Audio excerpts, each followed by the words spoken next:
আসসালামু আলাইকুম, আমি জামাল নাসের। আজকে পড়ব হচ্ছে ভাস্কুলার বান্ডেল। তো ভাস্কুলার বান্ডেলকে আমরা কত ভাগে ভাগ করি এবং হচ্ছে তোমার জাইলেম এবং ফ্লোয়েম কি অবস্থানে থাকে, এই অবস্থানের উপর ভিত্তি করে কিন্তু হচ্ছে ভাস্কুলার বান্ডেলগুলোকে তোমার ভাগ করা হয়। তো আমরা হচ্ছে ভাস্কুলার বান্ডেলের প্রকারভেদে দেখব এবং হচ্ছে প্রত্যেকটা খুঁটে খুঁটে পড়ার চেষ্টা করব। তো প্রথমে দেখো হচ্ছে ভাস্কুলার বান্ডেল হচ্ছে তোমার তিন প্রকারের। একটা হচ্ছে তোমার সংযুক্ত, আর একটা হচ্ছে তোমার ওরিও, আর একটা হচ্ছে কেন্দ্রিক। আমি আবার বলি, এই যে বিভাজনটা বা ক্লাসিফিকেশনটা এটা করা হয়েছে তোমার জাইলেম এবং ফ্লোয়েম। যে তোমার হচ্ছে তোমার পরিবহন টিস্যু জাইলেম এবং ফ্লোয়েম কিন্তু হচ্ছে তোমার পরিবহন টিস্যু। এই পরিবহন টিস্যুগুলো কিভাবে থাকে বা কিভাবে অবস্থান করে তার উপর ভিত্তি করে দেখো। প্রথমে আসি আমরা হচ্ছে সংযুক্ত। সংযুক্তকে আমরা আবার হচ্ছে দুইটা ভাগে ভাগ করেছি। একটা হচ্ছে তোমার সমদ্বিপার্শ্বীয় আর একটা হচ্ছে সমপার্শ্বীয়। তো দেখো প্রথমে হচ্ছে সমদ্বিপার্শ্বীয়। এই সমদ্বিপার্শ্বীয়টা মানে কি? দেখো, সম মানে হচ্ছে সমান, দ্বি মানে হচ্ছে তোমার দুই, পার্শ্বীয় মানে পাশ, অর্থাৎ সমান দুইটা পাশ থাকবে। সমান দুইটা পাশ মানে কি? এ দেখো এখানে বর্ডার আকারে, এখানে এগুলো কিন্তু হচ্ছে ক্যাম্বিয়াম। দেখো দুইটা পাশ আছে, কিন্তু দুইটা স্থান, দুইটা পাশ। হ্যাঁ, তো দেখো এখানে এগুলো হচ্ছে তোমার ফ্লোয়েম। এটা হচ্ছে নাম কি? ফ্লোয়েম। ফ্লোয়েম। এই কাটা কাটার মতো এগুলো হচ্ছে তোমার জাইলেম, আবার এই দিক দিয়ে হচ্ছে তোমার ফ্লোয়েম।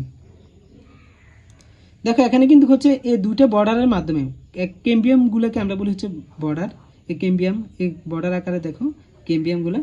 দেখো হচ্ছে প্রত্যেকটা কিন্তু আলাদা আলাদা করে দেওয়া আছে, যার কারণে হচ্ছে তোমার সমান সমান পাশগুলো হয়েছে। এই জন্য আমরা এটাকে বলি হচ্ছে সমদ্বিপার্শ্বীয়। হ্যাঁ, অর্থাৎ এই দুইটা বর্ডারের মাধ্যমে দুইটা পাশ হয়ে গেছে এখানে। এরপরে দেখো হচ্ছে সমপার্শ্বীয়। সমপার্শ্বীয় হচ্ছে সমান পাশ, মানে সমান দুইটা পাশ হবে। কি হবে? সমান দুইটা পাশ হবে। তো তোমার দেখো এই সমপার্শ্বীয়টাকে আমরা আবার দুইটা ভাগে ভাগ করেছি। একটা হচ্ছে তোমার মুক্ত সমপার্শ্বীয়, আর একটা হচ্ছে তোমার বদ্ধ সমপার্শ্বীয়। তো প্রথমে আসো হচ্ছে বদ্ধ সমপার্শ্বীয়টা কি? বদ্ধ মানে কি? যুক্ত। দেখো এখানে জাইলেম এবং ফ্লোয়েম, দেখো একটার সাথে আরেকটা কিন্তু হচ্ছে কোনো বর্ডার নাই, একটা আরেকটার সাথে যুক্ত আছে। এই জন্য আমরা এটাকে বলি হচ্ছে বদ্ধ সমপার্শ্বীয়। এখানে দেখো প্রত্যেকটা হচ্ছে পাশে হচ্ছে তোমার সমান। প্রত্যেকটা পাশে কি তোমার সমান, এই জন্য হচ্ছে সমপার্শ্বীয়। এবং বদ্ধ কেন বলা হয়েছে? কারণ জাইলেম এবং ফ্লোয়েম, এই জাইলেম এবং হচ্ছে ফ্লোয়েম দুটো একসাথে যুক্ত আছে। কিন্তু এটাকে মুক্ত সমপার্শ্বীয় কেন বলা হয়েছে? মুক্ত সমপার্শ্বীয় বলা হয়েছে কারণ হচ্ছে তোমার এই যে দেখো জাইলেম এবং ফ্লোয়েম দুটো কিন্তু যুক্ত নাই, মানে এ তোমার ক্যাম্বিয়াম দ্বারা দুটো কিন্তু আলাদা। এই জন্য এটাকে আমরা বলি হচ্ছে মুক্ত, মানে আলাদা। হ্যাঁ, আর এটাকে আমরা দেখো, আমি একটা কথা বলতে ভুলে গেছি, আমি সমদ্বিপার্শ্বীয় মানে হচ্ছে সমান দুটা পাশ। এই দেখো ফ্লোয়েম, এই দেখো এদিকেও কিন্তু ফ্লোয়েম আছে, দেখতে যদি বোঝা যাচ্ছে না, এই দুইটা পাশে কিন্তু সমান। জালেম যেমনই হোক না কেন এই দুইটা পাশ কিন্তু সমান, এই জন্য এটার নাম হচ্ছে সমদ্বিপার্শ্বীয়। এটা বুঝে নিও, আমি বলতে ভুলে গেছি। তাহলে আশা করি বিষয়টা বুঝতে পেরেছ। তারপরে আসা হচ্ছে ওরিও। ওরিও মানে কি? ওরিও মানে হচ্ছে এরকম বৃত্তাকৃতি আর কি। তো এই বৃত্তাকৃতির মধ্যে হচ্ছে তোমার জাইলেম ফ্লোয়েমগুলো কিন্তু হচ্ছে তোমার কি এরকম ছোট ছোট বৃত্ত আকারে অবস্থান করে। তো এখানে দেখো এগুলোকে, যেগুলো হচ্ছে একদম তোমার হচ্ছে নেটের মতো, এগুলোকে আমরা বলি জাইলেম, আর হচ্ছে ফোটা ফোটা আকারে যেগুলো দিলাম এগুলো হচ্ছে ফ্লোয়েম। তো দেখো এখানে 1 2 3 4 5 6। তো দেখো হচ্ছে ভাস্কুলার বান্ডেল ওরিওর ক্ষেত্রে, তো তোমার হচ্ছে জাইলেম, এগুলো একটা জাইলেম দেখো আর একটা ফ্লোয়েম, একটা জাইলেম আর একটা হচ্ছে ফ্লোয়েম, এভাবে আছে। তো তোমার দেখো এক বীজপত্রীর ক্ষেত্রে কিন্তু হচ্ছে এই জাইলেম ফ্লোয়েমের সংখ্যা থাকে হচ্ছে তোমার 6-এর অধিক। হ্যাঁ, এখানে ধরো মনে করো আমি আরেকটা দিয়ে দিলাম, তাহলে এখানে 7টা। এটা কিন্তু হচ্ছে এক বীজপত্রীর ক্ষেত্রে, মানে এক বীজপত্রীর ক্ষেত্রে দেখা যাবে হচ্ছে তোমার জাইলেম এবং ফ্লোয়েমের সংখ্যা থাকবে হচ্ছে 6-এর অধিক। এবং হচ্ছে বৃত্তাকৃতির একটার মধ্যে অবস্থান করবে, এই জন্য এটাকে আমরা বলি হচ্ছে ওরিও। আর তোমার হচ্ছে দ্বিবীজপত্রীর ক্ষেত্রে থাকবে হচ্ছে তোমার এটা, এখানে তো 7টা, তখন থাকবে তোমার হচ্ছে 6-এর কম বা 5-এর কম থাকবে। আশা করি তোমরা বুঝতে পেরেছো। এরপরে আসো হচ্ছে তোমার কেন্দ্রিক। কেন্দ্রিক মানে কি? অর্থাৎ কেন্দ্রে কোনটা অবস্থান করে।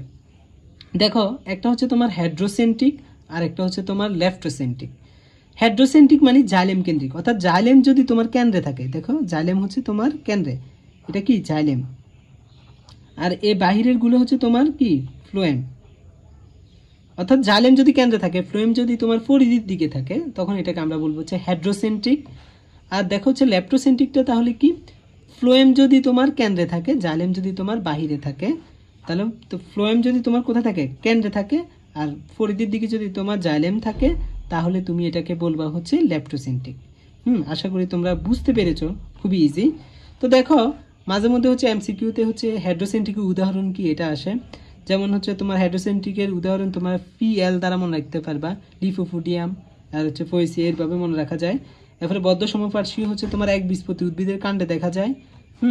এবং হচ্ছে তোমার দ্বিবীজপত্রী উদ্ভিদে দেখা যায় হচ্ছে কাণ্ডে দেখা যায় হচ্ছে মুক্ত সমপার্শ্বীয়, এবং সমদ্বিপার্শ্বীয় দেখা যায় হচ্ছে দ্বিবীজপত্রী উদ্ভিদের কাণ্ডে দেখা যায়। তো আশা করি তোমরা ভাস্কুলার বান্ডেলের যে ক্লাসিফিকেশন এটা বুঝতে পেরেছো। আসসালামু আলাইকুম।